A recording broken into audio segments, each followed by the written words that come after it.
Good morning students. आज हम chapter number 1 का पार्ट 2 भारत में यूरोपीय प्रजा का आगमन के बारे में बताएंगे। आज हम पढ़ेंगे फ्रांसीसियों के बारे में। जो फ्रांसीसी थे उन्होंने 1664 में ईस्ट फ्रेंच कंपनी की जो है वो स्थापना की थी। जो फ्रांसीसी थे वो 1664 में भारत आए और उन्होंने मछलीपट्टनम, सूरत और पांडिचेरी में अपनी कोठियाँ स्थापित की। आपको मैंने बताया था कोठियों का मतलब होता है व्यापारिक केंद्र। व्यापारिक केंद्र होते हैं जहाँ पर लोग जो हैं अपना जो है सामान, जो मालो सामान आता था तटों से, वह रखा जाता था। फ्रेंचों की कंपनी का बड़ा अधिकारी जो था उसका नाम जो डुप्ले था, जिसने भारत में यूरोपीय शासन के विस्तार करने की इच्छा हुई। इस तरह से यूरोपीय प्रजा में अंग्रेज और फ्रांसीसी दो शक्तिशाली कंपनी जो है सामने आई। देखो बेटा, पहले आई थी ईस्ट इंडिया कंपनी जो 1600 स्टार्टिंग में आई थी, और दूसरी थी फ्रेंच ईस्ट इंडिया जो 1664 में आई। दोनों कंपनीज में बहुत ही ज़्यादा क्या था, आपस में प्रतिस्पर्धा थी। दोनों शक्तिशालियाँ कंपनी थी। तो क्या हुआ, उन दोनों में आपस में झगड़ा लड़ाई भी हुआ, जिसमें अंत में जो है वो अंग्रेज जो है सफल हुए और फ्रांसीसियों की हार हुई। तो हमने बात की फ्रांसीसी की, जिसमें जो है ईस्ट इंडिया कंपनी ने जो है अपने आगे इनको टिकने नहीं दिया।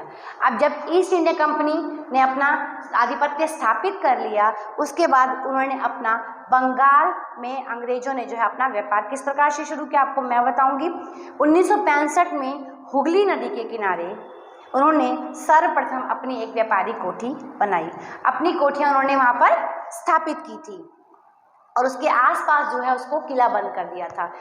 कोठियों को किला बंद करने का इसलिए मकसद था कि जो उन पर कोई आक्रमण न कर पाए। इसलिए 1965 में हुगली नदी के किनारे उन्होंने अपनी कोठी स्थापित की और उसे पूर्ण रूप से किला बंद कर दिया। और मुगल बादशाह के पास जाकर के उन्होंने वार्षिक खिराज की रकम के बदले कर चुकाने, मतलब वो टैक्स के बदले जो है बिना टैक्स दिए जो है व्यापार करने की उन्होंने अनुमति ली। ठीक है, अब हम बात करेंगे।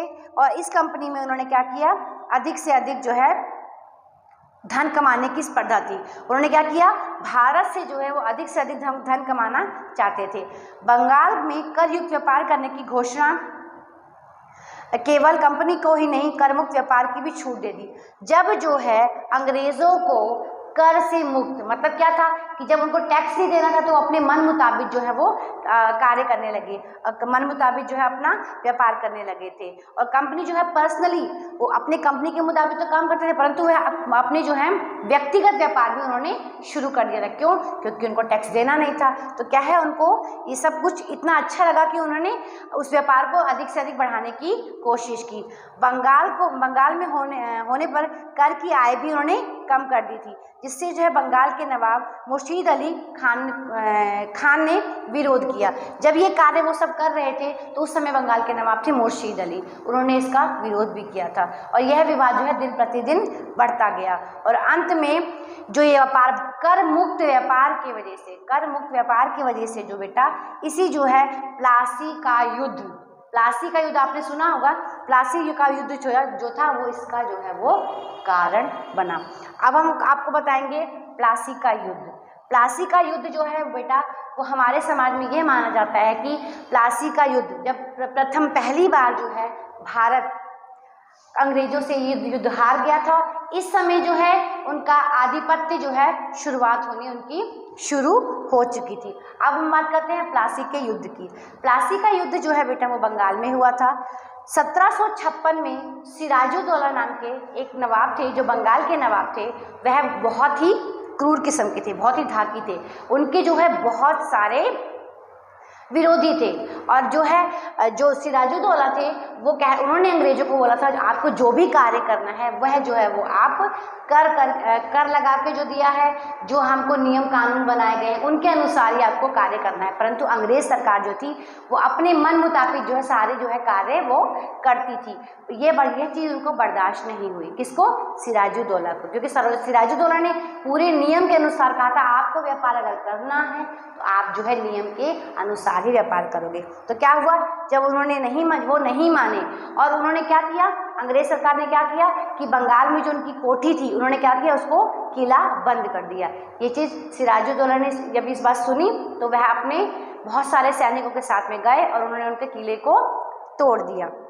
अंग्रेजी सेना ने रॉबर्ट क्लाइव के नेतृत्व में जवाबी कार्यवाही की। मतलब क्या था कि सिराजुद्दौला ने क्या किया था कि जब उनकी कोठी तोड़ दी तो उन्होंने क्या, उस समय जो उनके मेन चीफ थे उनका नाम सर क्वाइन था। सर क्वाइन ने क्या किया, उनको जवाबी जो है कार्यवाही दी। और इसमें क्या हुआ कि उन्होंने सिराजुद्दौला के एक सेनापति थे जिनका नाम मीर जाफर था। क्लाइव ने क्या किया, मीर जाफर को कहा कि अगर सिराजुद्दौला की मृत्यु हो जाती है तो आपको जो है बंगाल का नवाब बना दिया जाएगा। तो मीर जाफर ने क्या किया, क्वाइन के साथ मिल करके प्लासी में जो युद्ध तैयार हुआ उस युद्ध में जो है सिराजुद्दौला की मृत्यु हो गई। उसके बाद जो है मीर जाफर को क्या है उस बंगाल का नवाब बना दिया गया। क्योंकि मीर जाफर को क्या हुआ, फायदा हुआ, उन्होंने जो है अंग्रेजों का साथ दे करके, और अंग्रेज सरकार को लगा कि अब जो है जो भी सिराजुद्दौला हैं वो तो ख़त्म हो चुके हैं और जो मीर जाफर हैं वो मेरी ही बात मानेंगे।